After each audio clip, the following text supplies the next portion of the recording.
बिस्मिल्लाहिर्रहमानिर्रहीम। अस्सलाम वालेकुम नाज़रीन, मैं हकीम मोहम्मद शहबाज हूँ। आप यूट्यूब चैनल देख रहे हैं। बाज़ लोग दावा करते हैं जी खुदा नज़र नहीं आता।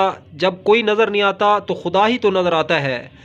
तो नाज़रीन, इस वीडियो में हम आपको बताएंगे बाज़ लोग जो है गरीब आदमी होते हैं, कम आमदन की वजह से जो है शहद वगैरह या घी वगैरह या खजूरें वगैरह या महंगी अशिया जो है इस्तेमाल नहीं कर सकते, मसलन ड्राई फ्रूट वगैरह।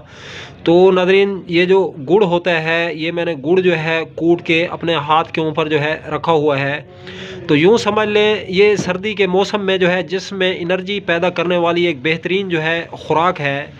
ये ड्राई फ्रूट भी है और शहद भी है और देसी घी भी है गरीबों का। अगर आप लोग जो है गर्म दूध में 1 से 2 चम्मच जो है गुड़ वगैरह डाल लें तो नाज़रीन बेहतरीन और ज़बरदस्त काम करता है। ये जो तमाम चीज़ें मैंने बताई हैं इनका नेमल बदल है ज़बरदस्त।